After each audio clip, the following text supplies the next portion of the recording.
Hey, this is Kimberly with Red Tulip Designs, and we see it in the groups a lot, and we do get asked from clients about this a lot.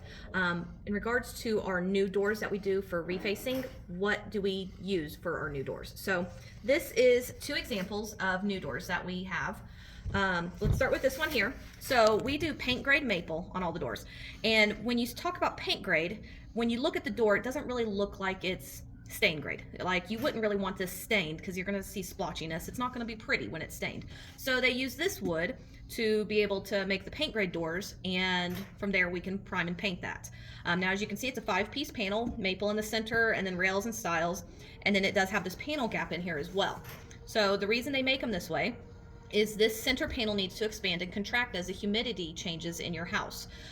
This is why we don't like caulking this right here, because if we do and this panel tries to expand or contract, it's going to cause the caulk to crack. So we take dental picks between each coat and we run them through here to keep that panel gap open.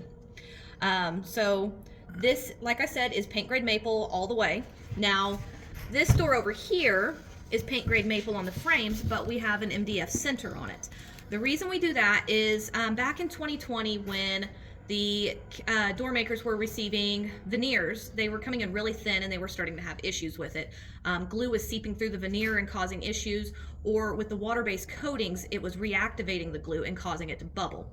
So we don't use the veneer center panels on our doors. We get the MDF center panels. Now, this is actually considered what's called an HDF, or a high density fiberboard. And what that means is it holds up to moisture a little bit better. So it does hold up to our water-based coatings much better. We don't get a lot of puffiness out of it or anything like that. So we will do 2 coats of primer on this, level sand, and that'll be completely sealed. And with our coating, with how it's got the moisture and chemical resistance, holds up much better to where we don't have to worry about this becoming exposed over time like we would if we were using a lacquer, for instance. So if moisture was hitting this every once in a while, you're not going to have that concern. Now, there is one other style of door that is a 1-piece MDF or 1-piece HDF, whereas instead of having a wood frame, it's all made out of this material right here, and it's cut on a CNC machine. That is something that we are looking at getting eventually. Not the CNC machine, but somebody to make those doors for us. We're checking a few companies to see what they have available and to test that out, because we always test before we put anything into our clients' homes. So, but I just wanted to show you how these two styles of doors are. On this door as well, we're going to keep that panel gap clean because we want to make sure that it doesn't bridge or anything like that. But because this is a tight panel, it does tend to look more solid. The great thing is, the center panel here is not wood, so it does not expand and contract. Just the rails and stiles are going to have that concern. But if you keep your humidity levels at 40 to 60% in your house, that should keep that at a minimum.